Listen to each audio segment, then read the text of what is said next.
They thought it was just another car, a quick job, easy money. But 3 minutes later, their lives were spiraling out of control. The car wasn't just expensive, it was tracked by the CIA, and every move they made was being watched. Now they're caught between two deadly forces, fighting to survive a game they never signed up for. What happens when thieves become pawns in a high-stakes battle? You're about to find out. Before we start the story, let us know in the comments where you're watching from today, and if you enjoy stories like this, make sure to like, share, and subscribe for more. A quiet parking lot sat under dim, flickering streetlights. The night was still, interrupted only by the soft hum of a distant engine. Two figures in dark hooded jackets moved swiftly between the rows of parked cars, their movements precise and practiced. They weren't amateurs. They had done this many times before. Tonight, their eyes locked on a sleek black SUV parked near the edge of the lot. It was immaculate, with tinted windows that glinted faintly under the light. A luxury vehicle like this could fetch a fortune on the black market. For these two thieves, it was the perfect target. One of them crouched near the driver's door, pulling out a set of tools from a worn canvas bag. His gloved hands moved quickly, disabling the alarm with practiced ease. The other stood watch, scanning the empty lot for signs of trouble. They didn't speak, their coordination honed by years of silent understanding. Within seconds, the door clicked open with a satisfying sound. The driver grinned, sliding into the plush leather seat.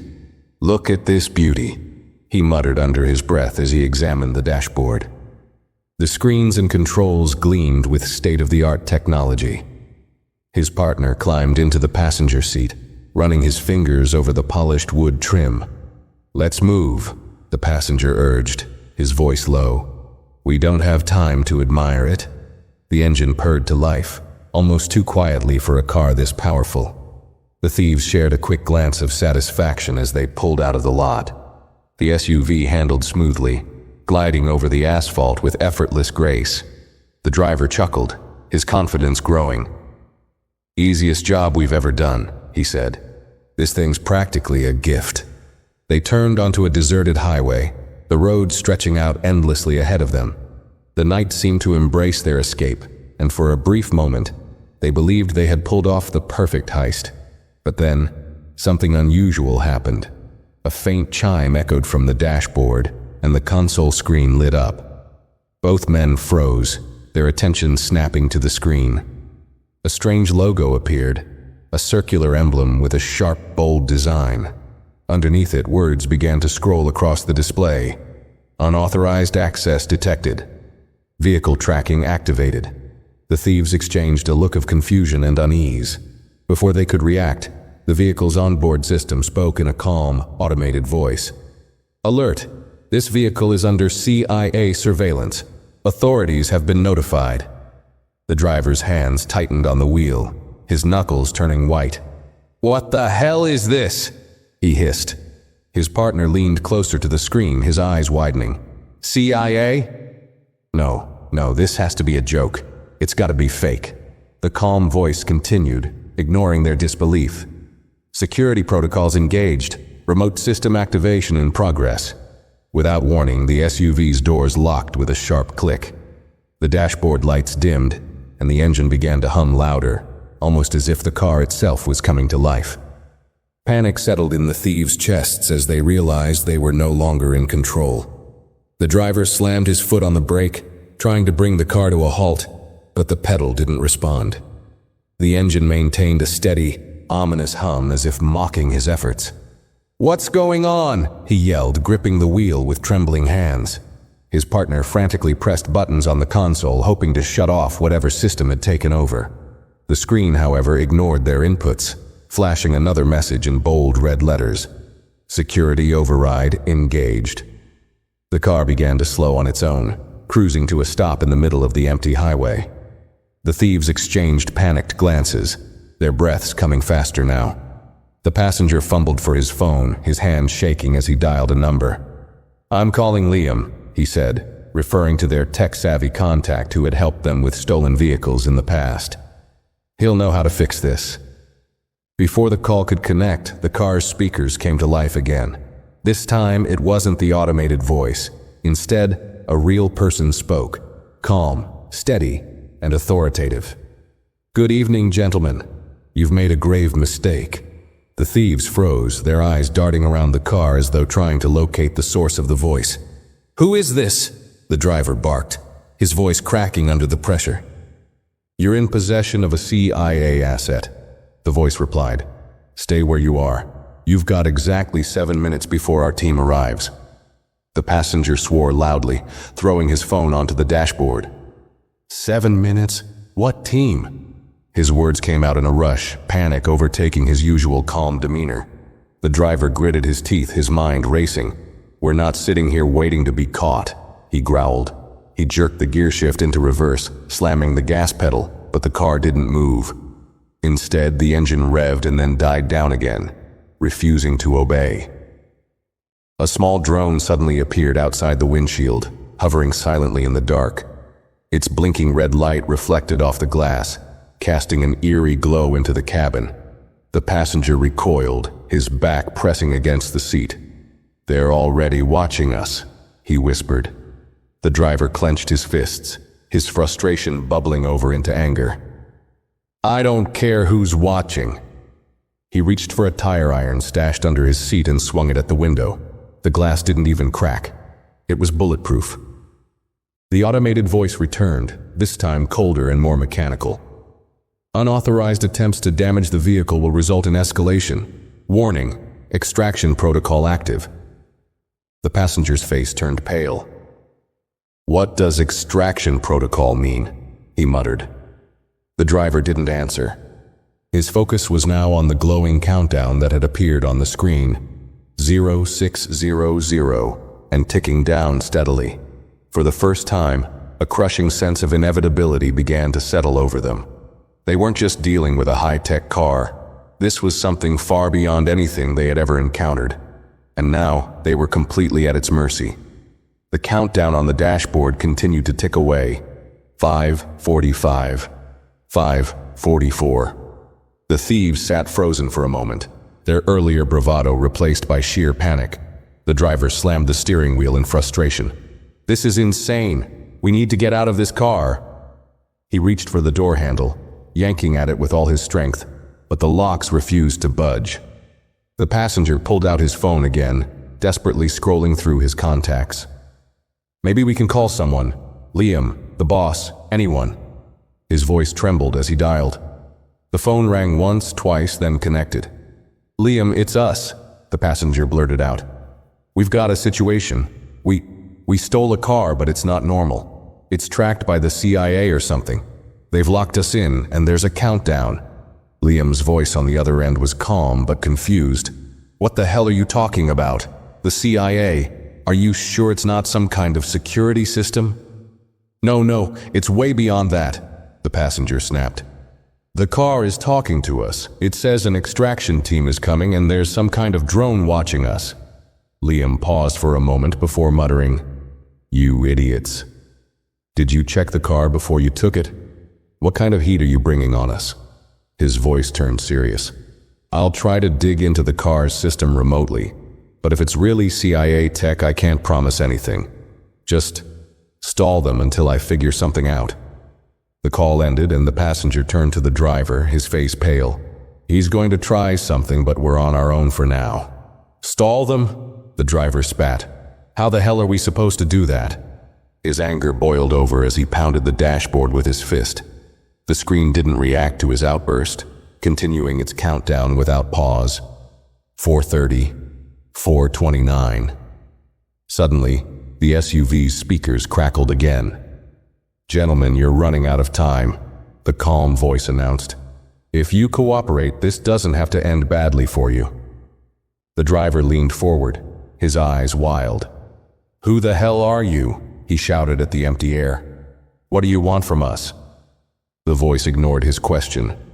"You've tampered with classified property. Extraction will commence shortly. Prepare yourselves." The words sent a chill down their spines. The passenger gripped the armrest, his eyes darting toward the hovering drone outside. "They're serious," he whispered. "We're screwed." Before the driver could respond, headlights appeared in the distance, rapidly growing brighter as they approached. The sound of engines echoed through the night, and the thieves realized with dawning horror that multiple vehicles were heading straight for them. "Do something!" the passenger yelled, his voice cracking. The driver gripped the wheel, his mind racing for a plan, but no options made sense. Outside, the headlights split into 3 separate paths, surrounding the SUV from all sides. As the vehicles came to a stop, their black silhouettes against the night revealed something unmistakable: government plates. The thieves knew their time was up. The countdown on the dashboard now read 2 a.m. and ticked down steadily toward 0. The SUV's interior felt suffocating as the countdown ticked past 1:59, 1:58. The driver gripped the wheel so tightly his knuckles turned white, his mind racing for an escape plan. "We're not just going to sit here and let them take us," he growled.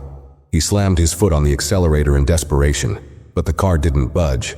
The engine gave a faint hum before cutting off entirely. Outside, the black vehicles stood ominously still. Their engines were silent, but the flashing headlights felt like a warning. A low hum filled the air, and the passenger looked out the window to see more drones circling above them, their red lights blinking in unison. "This is it," the passenger muttered, sinking into his seat. "They've boxed us in. We're done." The voice over the speakers returned, calm and controlled, but with a sharper edge this time. "Step out of the vehicle with your hands visible. Non-compliance will result in escalation." The driver shook his head furiously. "No way. I'm not going down like this. There has to be a way out." He reached for the tire iron again, swinging it at the dashboard screen in blind rage. The screen didn't crack or flicker. Instead, the same message reappeared: "Escalation detected." Before either of them could react, the car's windows darkened completely, plunging them into near darkness. The hum of the drones grew louder, and a sharp metallic click echoed from outside. "What was that?" the passenger whispered, his voice barely audible over the sound. The driver leaned forward, peering through the windshield, which now only allowed a faint outline of the vehicles ahead.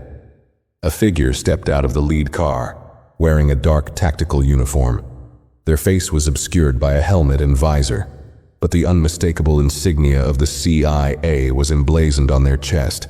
They held up a device, pressing a button that sent a sharp pulse through the air. Inside the SUV, the dashboard lit up again, this time with a new message: "Extraction in progress." The passenger's breathing quickened. "What does that mean? What are they going to do?" The driver didn't answer. He was too focused on the figure approaching the vehicle. A second figure joined the first, and then a third, each moving with eerie precision. The thieves felt trapped, like prey cornered by predators who had no intention of letting them escape. The voice returned, its calmness now laced with finality. "This is your last warning. Comply, or you will face the consequences." The passenger began to tremble, his bravado completely gone. "We have to do something," he hissed at the driver. "Maybe if we explain..." "Explain what?" the driver snapped. "That we're thieves who stole the wrong car. They're not going to listen." His voice cracked under the weight of his panic, but he didn't stop glaring at the figures outside. The countdown hit 00:30, and the SUV's locks clicked again. This time, instead of unlocking, the sound was accompanied by a hiss of compressed air. A faint mist began to fill the cabin, carrying with it a sterile chemical smell. The passenger coughed, covering his mouth. "What is this? Are they gassing us?" "Just breathe slow," the driver said, though his voice was tinged with fear. He reached for the window, pounding on it with his fist, but the glass remained unyielding. Outside, the figures stood silently, watching as the mist thickened. The dashboard flashed one final warning: "System neutralization, 0010. The thieves stared at the countdown in helpless terror, knowing there was nothing left to do but wait. The red numbers blinked ominously, marking the last moments of their freedom. 009, 08. As the countdown neared its final seconds, 07, 006, The driver and passenger clawed at the doors and windows, their panic reaching a fever pitch. The chemical mist grew thicker, filling their lungs with each desperate breath. Both began coughing uncontrollably, their movements sluggish as if their bodies were betraying them. Outside, the figures in tactical gear waited, unmoving as the scene unfolded. One of them spoke into a device strapped to their wrist, their voice too muffled to hear from inside the car. The drones above descended lower, their mechanical buzzing louder and more menacing. Inside the car, the driver tried one last time to force the door open, his strength fading with every second. The passenger slumped in his seat, his vision blurry as the mist blurred his thoughts. What's happening?" he murmured weakly. The dashboard screen flickered, and a new message appeared. "Neutralization complete." The locks clicked open, and the doors swung outward on their own. A rush of fresh air cut through the mist, but the thieves were too disoriented to take advantage of it. The figures outside moved in quickly, their footsteps heavy and deliberate. Before the thieves could react, strong hands grabbed their arms, dragging them out of the vehicle. Their protests were incoherent, their bodies too weak to resist. The driver's head lolled to one side as he was restrained against the ground, his breath coming in shallow gasps. The passenger fared no better, his trembling hands pinned behind his back as a pair of handcuffs clicked into place. The leader of the group leaned closer to the driver, his visor reflecting the man's panicked expression. "You've been neutralized for transport," the figure said coldly. "Don't try to fight. It's over." The driver groaned, trying to form words, but the chemical fog in his lungs left him barely able to speak. The passenger, still coughing, managed to gasp out, Why us?" The figure stood up, ignoring the question, and signaled to the others. The thieves were hauled to their feet and escorted toward one of the black vehicles. Their knees buckled, forcing the agents to half-drag them the rest of the way. Behind them, the SUV's engine roared back to life, as if mocking the chaos it had just caused. Its lights flickered once before it sped off on its own, controlled by an unseen hand. The car disappeared into the darkness, leaving no trace of the ordeal it had caused. The thieves were shoved into the back of the lead vehicle, their restraints secured to prevent any escape attempts. The passenger, his voice trembling, whispered, "They're taking us to some black site. We're never getting out of this." The driver didn't respond. His head rested against the cold metal of the car door, his thoughts spiraling into despair. For the first time he realized they weren't just in trouble. They were completely and utterly outmatched. As the convoy of black vehicles pulled away, the drones ascended into the sky, their lights disappearing one by one. The highway fell silent once more, as though the night itself had erased all evidence of what had just transpired. The only ones left to remember were the two men who had unknowingly stolen their way into the wrong nightmare. The thieves sat in the back of the black vehicle, their wrists bound tightly with reinforced cuffs. The faint hum of the engine was the only sound, broken occasionally by their shallow, labored breaths. The passenger tried to shift uncomfortably, but the restraints dug into his skin. "Where are they taking us?" he whispered, his voice hoarse and trembling. The driver didn't answer. His eyes darted between the tinted windows, trying to catch a glimpse of the outside. But the glass was opaque from within, offering no clues about their destination. His frustration boiled over, and he turned toward the figure seated across from them. A stoic agent dressed in tactical black. "Hey!" he barked, his voice cracking. "What do you want from us?" The agent didn't flinch. He sat motionless, his helmet and visor concealing any trace of emotion. The driver's demands echoed in the confined space, met only with the cold silence of indifference. The passenger's fear bubbled over. "Look, this is a misunderstanding," he pleaded. "We didn't know it was a government car. We'll give it back, okay? Just let us go." His voice grew more frantic with each word, but the agent remained unmoved. Suddenly, a voice came through the vehicle's comm system, breaking the tense silence. "ETA to holding facility. 5 minutes." The calm, robotic tone sent a chill through the thieves. A holding facility. The words felt like a death sentence. The passenger leaned closer to the driver, his voice dropping to a desperate whisper. "We can't let them take us there. You know what happens at places like that." The driver gritted his teeth, trying to suppress his growing panic. "What do you want me to do?" he hissed back. "We're locked in. We can't even move." As if in response to their whispers, the agent across from them finally spoke, his voice low and firm. "You've stolen government property. You've accessed classified systems. Do you realize what that means?" The driver glared at him, anger flickering in his eyes. "It means you're making a big deal out of nothing," he spat. "We're just small-timers. You've got the car back, so let us go." The agent tilted his head slightly as though assessing the man's words. "You think this is about the car?" he asked, his tone laced with quiet menace. "This is about the data you accessed when you started that engine. You've triggered a security breach we can't ignore." The passenger froze, his breath catching in his throat. "Data? What data?" The agent leaned forward slightly, his visor reflecting the terrified faces of the thieves. "That car wasn't just a vehicle. It was a mobile intelligence hub, and thanks to your actions, every protocol in that system has been activated. The information you've exposed could compromise operations around the world." The driver's confidence shattered as the weight of the agent's words sank in. We didn't mean to."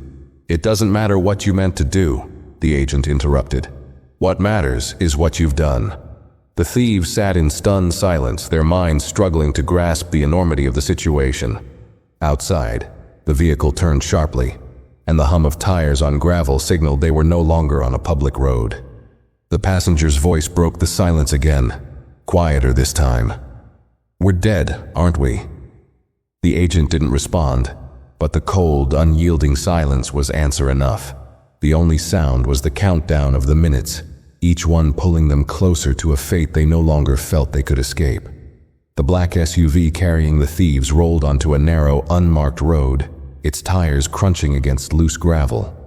The vehicle slowed as it approached a towering steel gate surrounded by high fences topped with razor wire. Beyond the gate, dim floodlights cast eerie shadows over a sprawling compound. The entire area seemed designed to erase its own existence from the outside world. The thieves' unease deepened, the realization dawning that they were no longer just captives. They were about to disappear into a place no one knew existed.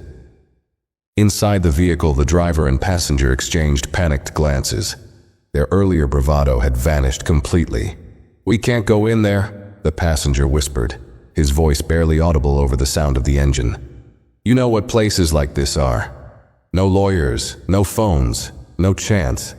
The driver remained silent, staring out the tinted window, his jaw clenched tightly. He wasn't just scared, he was furious. Furious at the situation, furious at himself for not seeing the trap, and furious at the silent agent seated across from them.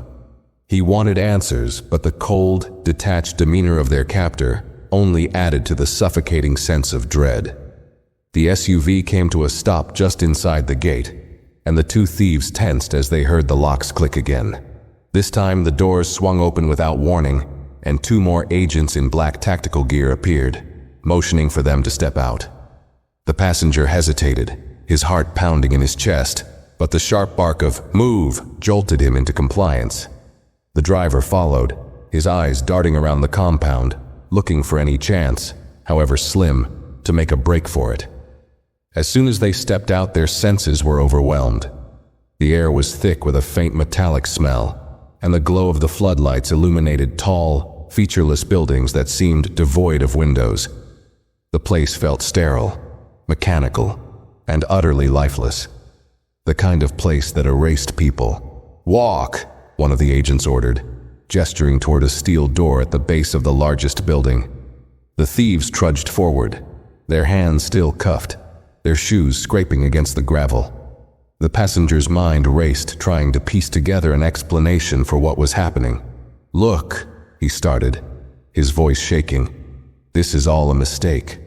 We're just small-timers. We didn't mean to get involved in whatever this is." The agents ignored him, their footsteps echoing in unison as they guided their captives toward the door. The driver, meanwhile, was quiet, his eyes scanning every detail of the compound, the positions of the guards, the layout of the buildings, the possible exits. He wasn't ready to give up just yet, no matter how impossible escape seemed. The steel door slid open with a low hiss, revealing a sterile corridor lit by harsh fluorescent lights. The walls were white and featureless, and the air inside was colder than they expected, carrying the sterile smell of antiseptic. The agents marched the thieves through the corridor, their boots clicking against the polished floor. The passenger glanced nervously at the driver, his voice now a desperate whisper. "This isn't just a holding cell. This is something else. They think we know something. They think we've seen something." The driver muttered back, "We need to stay calm. Watch for an opening. There's always an opening." As they were herded deeper into the building, the sounds around them grew faint. Distant mechanical hums, muffled voices, and the occasional echo of a door closing somewhere far down the corridor. The place felt endless, like a maze designed to disorient anyone who entered. Finally, they reached a large, windowless room with a metal table and 2 chairs bolted to the floor. The agents guided the thieves inside and gestured for them to sit. The room was stark, its only features a single camera mounted in the corner and a blinking red light embedded in the ceiling. As soon as they were seated, the agent stepped out, the heavy door locking behind them with a resounding clang. The driver leaned forward, his voice low and urgent. "We need to figure this out. What did they mean about the data? What could we have possibly triggered?" The passenger rubbed his wrists where the cuffs had chafed his skin, his voice unsteady. "I don't know, it was just a car. A car with weird tech. Maybe we accessed something when we started it. Maybe there were files in the system or tracking codes. Whatever it was, they think we know something we don't," the driver replied. "And they're not going to let us go until they figure it out." Before the passenger could respond, the door opened again. A tall figure stepped inside, their face partially obscured by shadows. This one wasn't wearing tactical gear. Instead, they were dressed in a suit, their posture calm yet authoritative. The man pulled out a chair and sat across from them, placing a slim tablet on the table. "Do you know why you're here?" the man asked, his voice smooth but icy. His eyes bore into them, studying every twitch, every bead of sweat. The driver leaned back in his chair, his defiance still burning despite his fear. "We stole a car," he said bluntly. "That's all." The man smirked, tapping the screen of the tablet. "Number, that's not all. You triggered an internal security breach.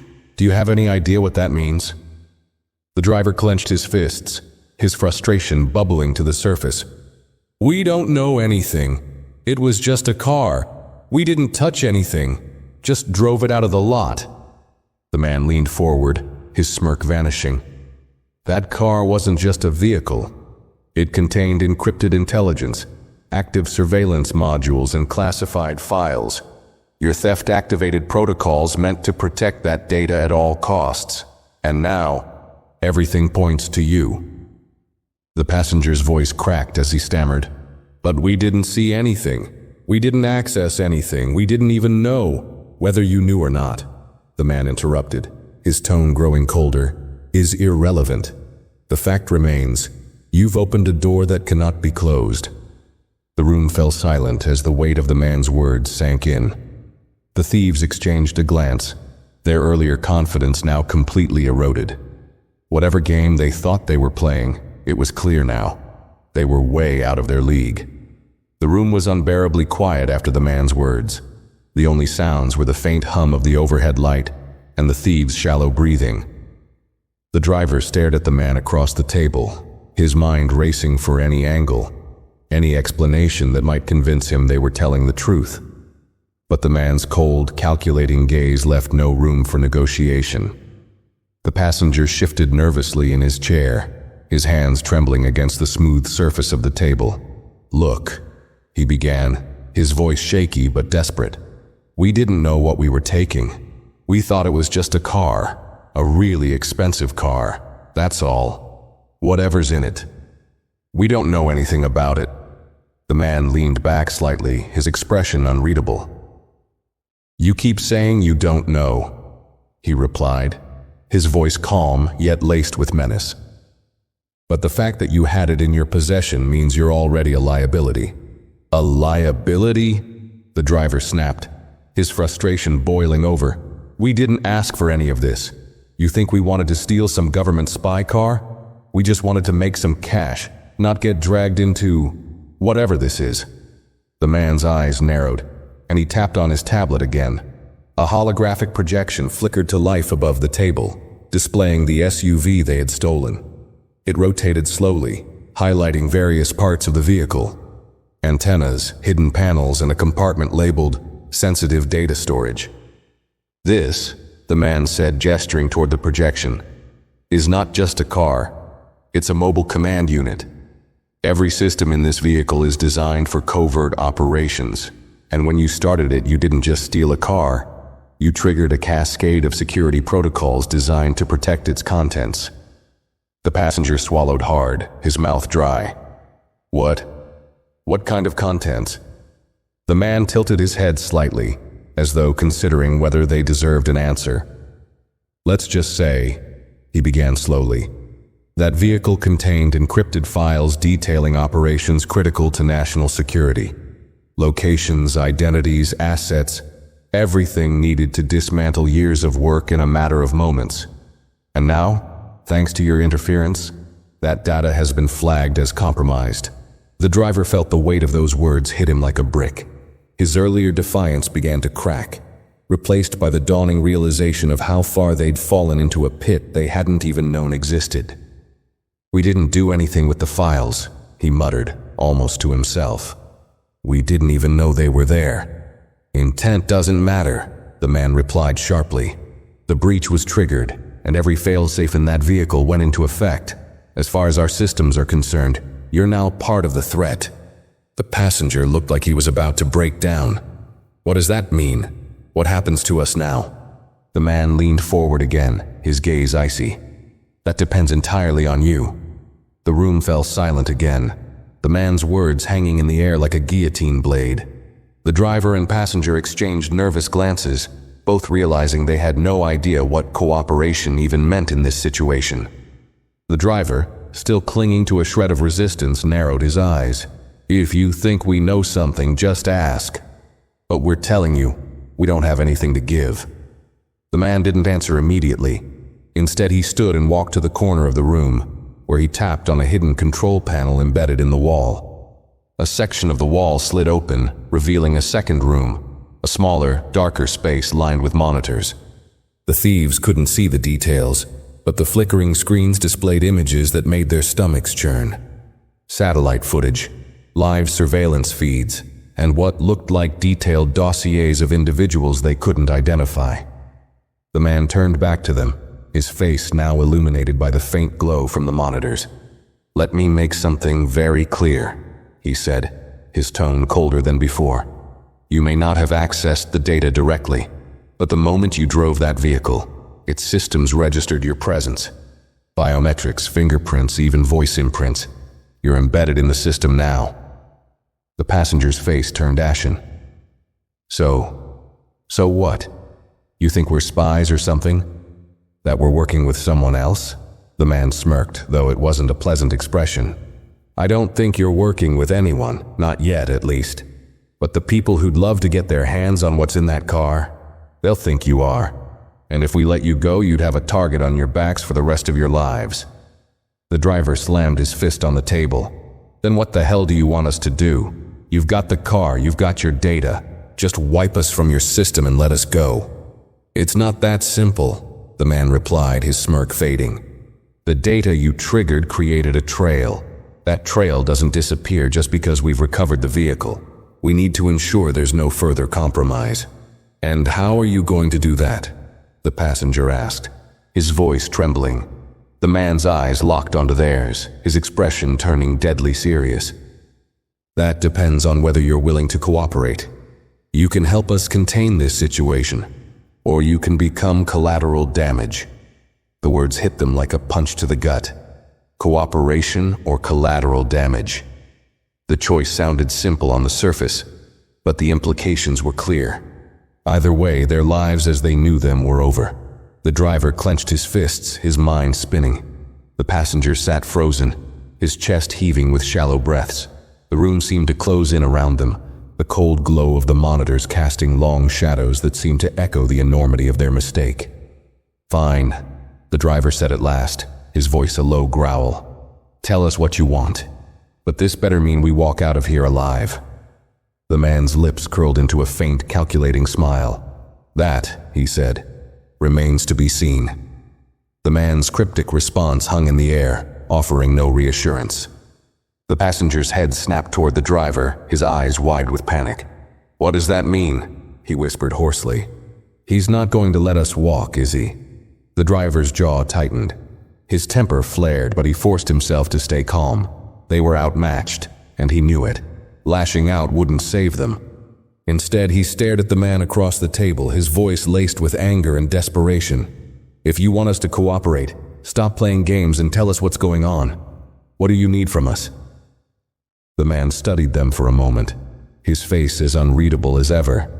Then, with a deliberate motion, he swiped across the tablet, and a new image appeared in the projection above the table. It was a photograph, grainy but clear enough to see the subject. A middle-aged man with a stern face, graying hair and piercing eyes. Below the photo, a name appeared, Leonid Markov. "This is Markov," the man said, his tone sharp and businesslike. "He's an ex-intelligence operative turned arms dealer. A ghost. He operates in the shadows, trading secrets, weapons, and anything else that can destabilize governments." The passenger leaned forward, his brow furrowing. "What does this guy have to do with us?" "Everything," the man replied coldly. "Markov's network has been after the data stored in that vehicle for months. We've intercepted communications indicating he has moles working to extract classified intelligence. When you stole the car, you created an opportunity he's been waiting for. The moment that vehicle's security was triggered, it sent out encrypted signals to neutralize the threat. But those same signals likely alerted Markov's network. As of now, they know the data breach happened, and they'll be hunting for whoever was involved." The room fell silent as the weight of his words settled over them. The passenger shook his head in disbelief. No, this isn't real. We're just some guys who made a bad call. You can't seriously think we're part of some international conspiracy." "It doesn't matter what you think," the man replied bluntly. "To Markov, you're the key to unlocking that data. Even if you've seen nothing, touched nothing, he'll believe you know everything. And he won't stop until he gets to you." The driver clenched his fists, his frustration bubbling over. "So what? You're using us as bait? Hoping he'll come for us so you can catch him?" The man's expression remained cold, but his silence said enough. "You've got to be kidding me," the passenger muttered, his voice cracking. "We didn't sign up for this, we're just thieves. We don't know how to deal with someone like that." "You don't have a choice," the man said curtly. "Markov's men are already watching. If you leave here without protection, you'll last maybe a day. And that's a generous estimate." The driver leaned back in his chair, his mind racing. He hated every word coming out of this man's mouth, but deep down he knew it was true. If what they were saying about Markov was real, he and his partner were already walking targets. But trusting the CIA, that felt like trading one predator for another. The passenger's voice was barely above a whisper. "So what do you want us to do? You want us to lead him to you, be your pawns?" The man finally showed a hint of emotion, a faint smirk that didn't reach his eyes. "You're not pawns. Think of yourselves as insurance. If Markov's network makes a move, we need to be ready, and that means keeping you alive, for now." "For now?" the driver repeated, his tone sharp. "What happens when this is over? You bury us to cover your tracks?" The man didn't answer immediately.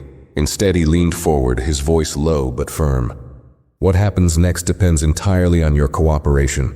You play this right, and there's a chance we can make this disappear, for both of you." The passenger looked skeptical. "Disappear? What's that supposed to mean? You wipe our records?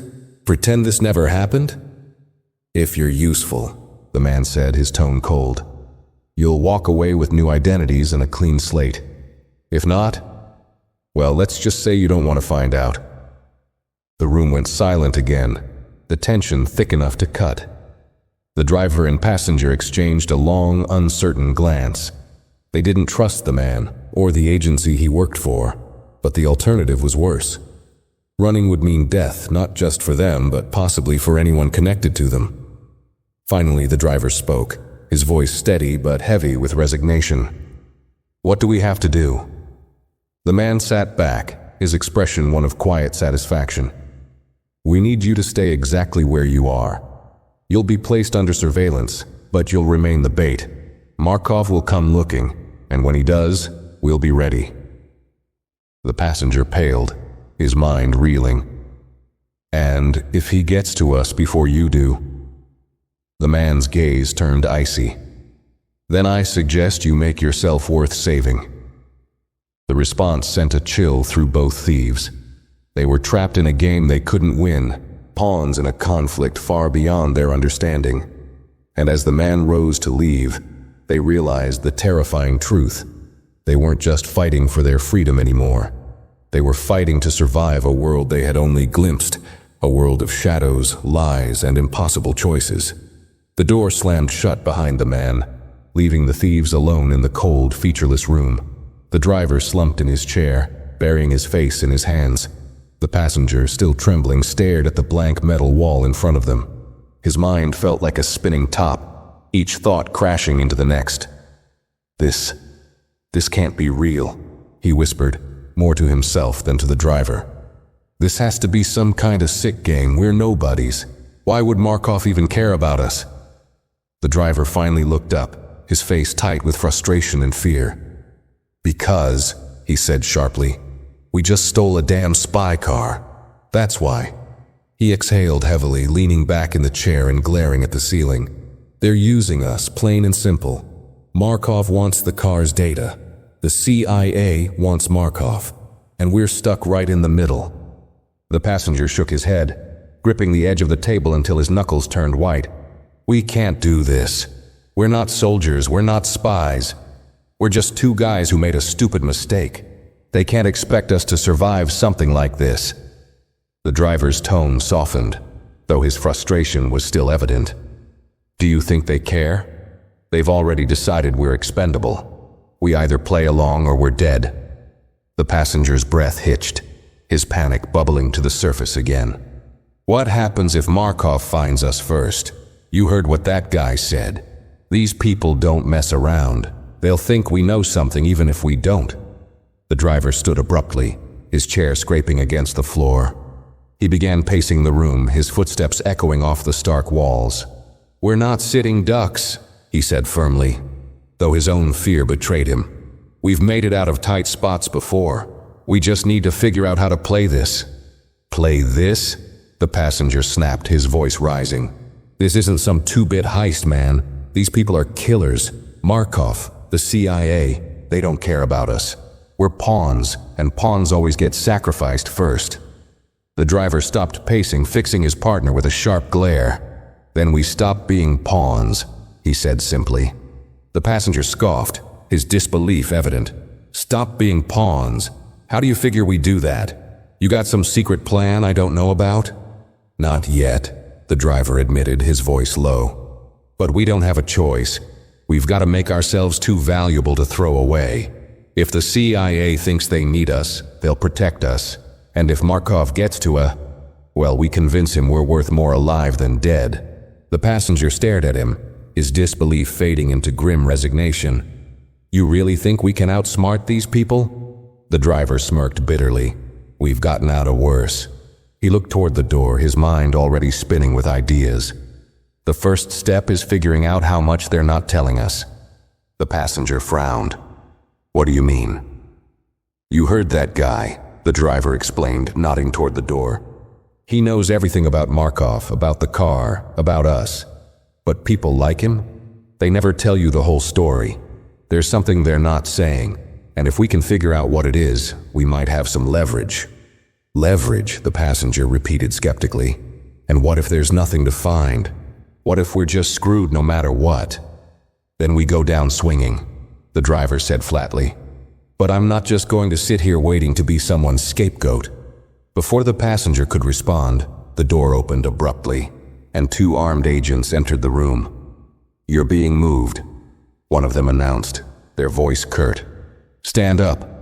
The driver and passenger exchanged a glance, but they complied, rising slowly from their chairs. The agents didn't give them time to speak, cuffing their wrists and motioning for them to move. The passenger hesitated, his voice shaky. "Where are we going?" The agent didn't answer, guiding them back through the sterile corridor they'd entered earlier. The thieves noticed subtle changes this time. More agents stationed at key points, surveillance cameras following their every move. The compound felt even more oppressive now, like a steel trap that tightened with every step they took. Eventually, they were led into another room, this one slightly larger but just as featureless. A single metal bench sat along one wall, and the opposite wall was lined with what looked like monitors, though they were powered off. The agents gestured for them to sit, and once again, the door closed behind them with a heavy clang. The driver sat quietly for a moment, scanning the room. "They're watching us," he muttered. "Every word, every move. Don't say anything you don't want them to hear." The passenger nodded, his fear keeping him silent. His hands trembled slightly in his lap, and he glanced nervously at the powered-off monitors. "What do you think they're planning?" he whispered. "Could be anything," the driver replied, his voice calm but tense. "Interrogation, surveillance, baiting Markov, who knows? But whatever it is, we need to be ready." "Ready for what?" The passenger shot back, his voice rising again. "They've got all the power. We've got nothing." The driver's gaze hardened. "We've got each other. And if we're smart, that's enough to stay alive." Before the passenger could argue, the monitors flickered to life, their screens displaying a series of unfamiliar symbols and codes. A moment later, the face of the man who had questioned them appeared, his expression as cold as ever. "We're entering the next phase," he announced, his voice echoing through the room. "From this point forward, your survival depends entirely on your cooperation. You'll be given instructions shortly. Fail to follow them, and you'll be left to fend for yourselves." The screens went dark again, plunging the room back into silence. The passenger turned to the driver, his fear now replaced with a flicker of determination. "If we're going to get out of this, we're going to need more than just luck." The driver nodded, his expression resolute. "Then we'd better start thinking fast." The dim room was heavy with silence after the monitors went dark, leaving the 2 men with only the weight of the man's ominous warning. Their survival now hinged entirely on following orders. The passenger fidgeted on the cold metal bench, his nerves unraveling with every passing second. "What does he mean, instructions?" he muttered, his voice barely audible. "What are they going to make us do?" The driver sat still, his eyes fixed on the blank monitors. His mind churned, weighing the possibilities. "Whatever it is, it's not good," he said finally. "They're not keeping us around to ask nicely. Whatever they've got planned, it's going to be dangerous." "Dangerous?" The passenger let out a bitter laugh. "We're already in danger. We're sitting here waiting for some psychotic arms dealer to show up, and now the CIA wants to use us as bait? We don't even know what's in that car. How the hell are we supposed to play along when we don't even know what game we're in?" The driver turned to him, his expression sharp. "We don't have a choice, do we? They've got us boxed in. So we figure it out as we go. If we can stay one step ahead, maybe we'll find a way out of this mess." "Stay one step ahead." The passenger's voice rose, teetering on the edge of hysteria. "Against the CIA and Markov? Are you even hearing yourself?" The driver grabbed his shoulder, forcing him to meet his gaze. "Listen to me," he said firmly. "Panicking isn't going to help. You want to survive this? Then start thinking like we're back on the street. We've dealt with dangerous people before. This is no different, just bigger stakes." The passenger's breathing steadied slightly, but fear still lingered in his eyes. "Bigger stakes," he repeated quietly. "That's the understatement of the year." Before the driver could respond, the door to the room hissed open, and another agent entered, flanked by 2 more in tactical gear. This new figure was different, taller, leaner, dressed in a tailored black suit. His presence commanded attention, and his piercing eyes scanned the room with unsettling precision. He carried a slim briefcase, which he placed on the table between the two men without a word. The agent opened the briefcase, revealing a tablet and a slim folder. Without sitting, he began to speak, his voice calm but with an undercurrent of authority. "You're going to deliver a message," he said simply, his words cutting through the air like a blade. The driver frowned, leaning forward slightly. "A message? To who?" The agent tapped on the tablet, and a map appeared on the screen. It showed a remote location in a dense, forested area.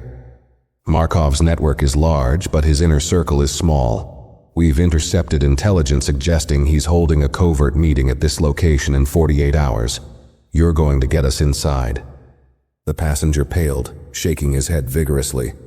"Number, no way, you can't send us there. We'll be killed before we even make it through the door." The agent ignored his outburst, continuing as if he hadn't spoken. "You'll be given a vehicle, outfitted to appear as though you've escaped from here.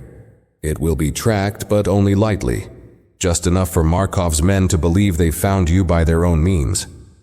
The driver's expression darkened. "So you want us to deliver ourselves to Markov? And what happens when he figures out we don't know anything?" The agent's lips curved into a faint, humorless smile. "That's where your improvisation comes in.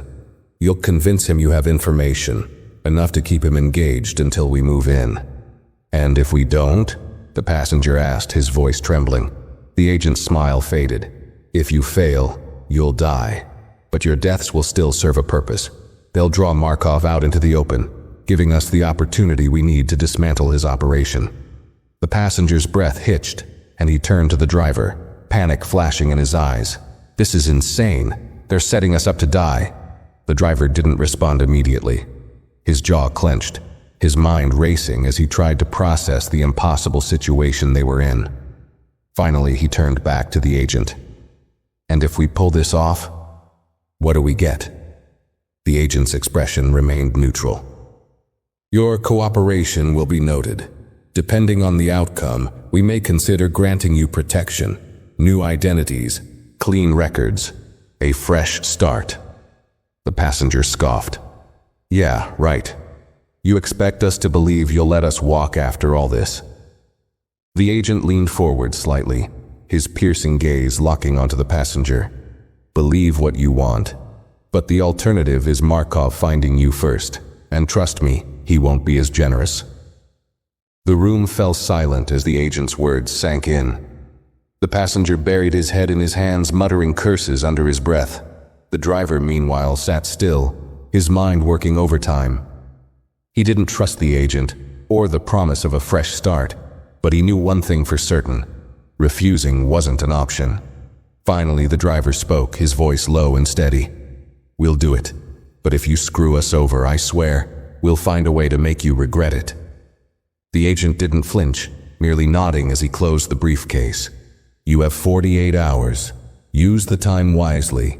You'll receive further instructions before you leave." With that, the agent stood and left the room, leaving the thieves alone once again. The passenger looked at the driver, his face a mixture of fear and disbelief. "We're really doing this, aren't we?" he asked quietly. The driver leaned back against the wall, his expression grim. "We don't have a choice," he said. "But if they think we're just going to roll over and do exactly what they say, they've got another thing coming." "What do you mean?" the passenger asked, frowning. "I mean," the driver replied, his voice dark and determined, "if we're walking into a trap, we're making damn sure we're the ones holding the cards." The next 48 hours passed in a haze of tension and preparation. The thieves were moved to a different part of the compound, this time to a space resembling a small, Spartan apartment. Cameras were mounted in every corner, their blinking red lights a constant reminder that they were being watched. A single clock on the wall counted down to their departure, the mechanical tick of the second hand an unnerving companion to their thoughts. The driver paced the room, his mind working furiously. The passenger sat on the edge of the narrow cot, staring blankly at the floor. Neither of them had spoken much since their briefing. The weight of what lay ahead had settled over them like a suffocating fog. "They're not telling us everything," the driver muttered finally, breaking the silence. His voice was low, measured, like he was piecing together a puzzle. There's no way they're relying on just us to take down Markov. They've got to have a backup plan. The passenger looked up, his eyes bloodshot from lack of sleep. Yeah, probably a plan that gets us killed, he said bitterly. We're the bait, remember? They don't care if we make it out. The driver stopped pacing, turning to face him. Exactly. That's why we can't just go along with this blindly. We need to figure out what their endgame is and how we can use it to our advantage. Advantage? The passenger scoffed. In case you forgot, we're in a compound full of armed agents, about to be thrown into a den of killers who think we've got answers we don't. What advantage are you talking about? The driver sat down across from him, leaning in close. Think about it, he said. Markov doesn't know us. The CIA doesn't trust us. That means we're the wild card. If we play this right, we can make them both think we're more valuable than we actually are. The passenger stared at him, disbelief etched across his face. And how exactly do we pull that off? Bluffing a guy like Markov isn't just dangerous, it's suicide. It's dangerous, the driver admitted, but it's our only shot. We need to make Markov believe we've got something he needs, something the CIA doesn't even know about. If we can string him along long enough, maybe we can force the CIA's hand, make them protect us instead of throwing us to the wolves. The passenger hesitated, his fear warring with the faint hope that his partner might be onto something. And what if Markov calls our bluff? The driver's expression darkened. Then we keep bluffing until we can't anymore. Before the passenger could respond, the door to their room slid open with a soft hiss. A new agent stepped inside, this one younger and less imposing than the others they'd seen. He carried a tablet and a small duffel bag, setting both on the table without a word. What now? The passenger asked warily. The agent ignored him, tapping on the tablet to display a series of images and schematics. The driver stood and moved closer, studying the display. The first image was of a rugged off-road vehicle, nondescript and heavily modified. The schematics highlighted various hidden compartments, including one for a tracker and another for concealed weapons. This is the car you'll be taking, the agent said, his tone clipped and professional. It's been outfitted to look like a standard escape vehicle, complete with false damage and signs of tampering. Markov's men will believe you stole it during your escape from this facility. The passenger frowned. And what happens when they figure out it's rigged? They won't, the agent replied. Not unless you give them a reason to look too closely. The driver folded his arms, his gaze sharp. And what about us? How do we make it through the door without getting shot on sight? The agent tapped the tablet again, bringing up another image. This one of 2 passports and a stack of documents. You'll be traveling under false identities, he explained. We've created a backstory for you. You're low-level smugglers who stumbled onto sensitive information and are looking to trade it for protection. Keep your story consistent and don't overplay your hand. Markov doesn't tolerate liars. The passenger laughed bitterly. Great. That should be easy considering we are liars. The agent ignored the comment, opening the duffel bag to reveal 2 sets of clothes, worn, dirty, and mismatched, designed to make them look like desperate fugitives. Change into these. You'll leave at 0400 hours. The vehicle will take you to a drop point where we'll disengage most of the tracking systems. After that, you're on your own until Markov's men pick you up. And if they don't? The driver asked. The agent shrugged, his indifference infuriating. Then you've bought yourselves some time. Either way, the clock is ticking. With that, the agent turned and left, leaving the 2 men alone with the duffel bag and the grim reality of their situation. The passenger picked up one of the shirts, grimacing at its musty smell. This just keeps getting better, he muttered. The driver didn't respond, already focused on the tablet. He scrolled through the documents, committing every detail of their fabricated identities to memory. If we're going to pull this off, he said, we need to know these stories inside and out. Every detail has to line up. The passenger sighed, tossing the shirt back onto the table. You're really taking this seriously, huh? The driver glanced at him, his expression hard. If we screw this up, we're dead. So yeah, I'm taking it seriously." The passenger nodded reluctantly, his earlier skepticism fading into grim determination. "All right," he said quietly. "What's the plan?" The driver sat down, spreading the documents out on the table. "First we memorize these identities. Then we figure out how to make Markov believe we're more valuable alive than dead. And along the way, we keep our eyes open for anything we can use to turn this whole thing in our favor." "And the CIA?" the passenger asked. The driver's jaw tightened. "We'll deal with them when the time comes. Right now we focus on surviving Markov." The passenger exhaled heavily, running a hand through his hair. "I hope you're right about this, because if you're wrong—" "I'm not wrong," the driver said firmly. "We've made it this far. We're not going out without a fight." As the clock continued its relentless countdown, the two men began preparing for the most dangerous job of their lives. Each second brought them closer to a meeting they might not survive, but if they did, they would make sure they weren't just pawns in someone else's game. They were going to take control or die trying. The early morning air was cold and heavy as the two men were escorted to the vehicle that would take them into the lion's den. The compound's floodlights bathed the area in a harsh glow, making every shadow seem larger, more menacing. The off-road vehicle sat waiting, its dull exterior covered in faint scratches and dents, all carefully engineered to look authentic.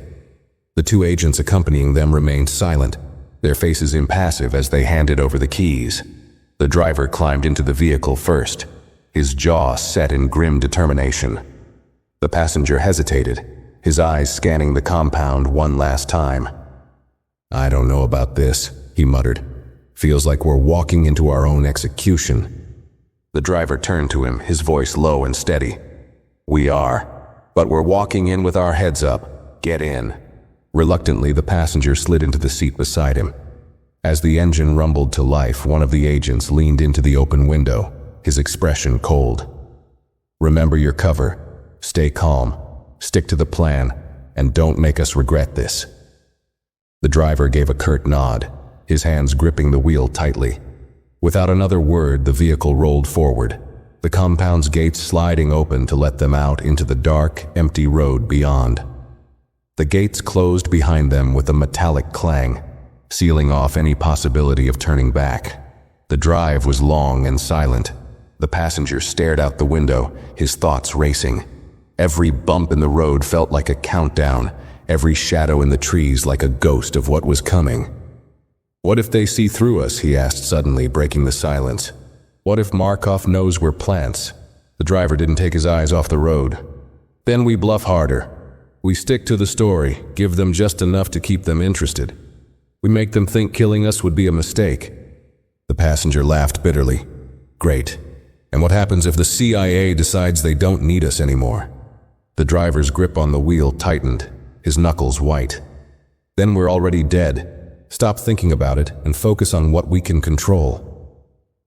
The vehicle eventually came to a halt at the designated drop point, a desolate clearing surrounded by dense forest. The place was eerily quiet, the only sound the faint rustling of leaves in the wind. The driver killed the engine and stepped out, scanning the area. The passenger followed, his breath visible in the cold morning air. "This is where they leave us," the driver said, more to himself than to his partner. He glanced at the tracker embedded in the vehicle, a small blinking light hidden beneath the dashboard. "They'll be watching from a distance, waiting." "For what?" the passenger asked, his voice tense. "For Markov to make his move." The words barely left his mouth when the sound of approaching engines broke the stillness. The two men tensed, their eyes darting toward the source of the noise.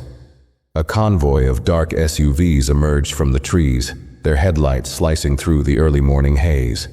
The vehicles came to a stop in a semicircle around the clearing, boxing them in. The driver and passenger exchanged a quick, panicked glance. "Remember the story," the driver said under his breath. "We stick to it, no matter what." The passenger nodded, swallowing hard as the doors of the SUVs opened and armed men began to step out. They moved with precision, their faces hard and unreadable. One of them, taller than the rest, walked toward the two men with deliberate slowness. He was dressed in an immaculate black coat, his piercing eyes scanning them like a predator assessing its prey. "Markov," the passenger whispered, his voice trembling. The man stopped a few feet away, his hands clasped behind his back. "You've caused quite a stir," he said, his voice smooth but laced with menace. "Stealing from the CIA, evading their grasp, and now coming here. Why?" The driver stepped forward, keeping his movement slow and deliberate. "We didn't come here to die," he said firmly. "We came because we know what's in that car. We know what it's worth, and we know you want it." Markov raised an eyebrow, his expression unreadable. "Interesting," he said softly. "And what makes you think I wouldn't just kill you and take it?" The driver forced a smirk, though his heart pounded in his chest. "Because killing us would be easy, but getting the information we have, that's harder." The tension in the clearing was suffocating. Markov's men stood ready, their weapons drawn but not aimed. The driver could feel his partner's fear radiating beside him, but he refused to falter. Markov tilted his head slightly, studying them like a puzzle he was trying to solve. "You're bluffing," he said after a long pause, "but I do appreciate a good bluff." He snapped his fingers, and one of his men stepped forward, handing him a small device. Markov held it up, a signal jammer. "The CIA's watching," he said, his smirk cold. "I wonder how they'll react when their little bait disappears." The passenger's breath hitched, panic flashing in his eyes. "Wait, we—" The driver cut him off, his voice steady. "You'll regret it if you jam that signal," he said, his tone sharp. "Because if you do, you'll lose the only leverage you have." Markov froze, his smirk fading slightly. "Leverage," he repeated, his interest piqued. The driver nodded. "The data in that car isn't just valuable to you. It's valuable to them. And right now, they think we're the only ones who can connect the dots. You kill us, you lose your edge." Markov's gaze narrowed.